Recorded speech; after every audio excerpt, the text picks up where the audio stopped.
malunggay. Ayan, shout out kay Mr. Jundam Ligayada. Thank you very much sa pagdala ng aking seeds ng malunggay from Philippines to Canada. Thank you sa aking poging pamangkin. Yan, ito guys, galing po ito sa Pinas. Pinadala po ng aking mother sa aking pamangkin na si Jundam Ligayada. Kaya gayon guys, itatanim po natin ito. So, di ba amazing? Nakarating sa Canada. Ayan, ito guys. Magta-try po muna ako magtanim kung mabubuhay ba ito. So, may inihanda po akong pot na pagtataniman po natin ng mga seeds. So, ngayon ay June 17. So, we'll see kung how many days na mabuhay itong seeds. Mag-experiment po kami.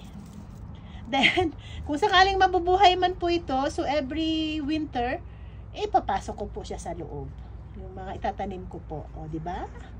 Hindi na ako bibili ng malunggay at meron na sa aking mini garden. Tara guys, samahan nyo ako sa pagtatanim ng malunggay. So, magtatanim po ako ng mga 6 seeds. Yan, ibabaon ko po yan mamaya. Ayan. Ayan guys. Ibaon natin. Ayan. Tingnan natin guys. Ngayon lang kasi ako magtanim nito eh. Ayan. So pasensya na. Ako na din ang nagbi-video.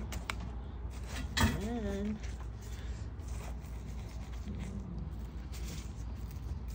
Ayan. Ilagay-lagay lang natin guys. Pag tumubo po ito, ay syempre, i-replant ko po ulit ito sa aking paso na naman. Ayan. Ayan guys. O, diba? Mabuti pa ang malunggay seeds. Nakarating ng Canada. Para-paraan lang yan guys. O, diba? Ayan. Okay.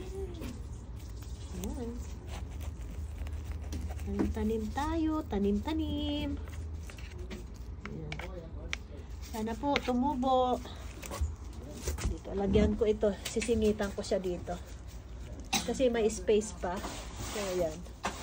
Pwede pa naman dyan. Diba guys? Sige, isa lang po ang itatanim natin. Ayan. Ito.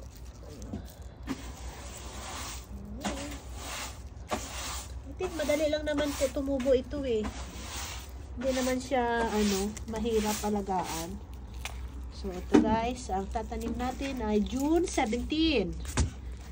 Okay? Thank you guys for watching. Abang-abangan na lang po natin kung kailan mabubuhay ang aking malunggay. Have a nice day everyone. God bless.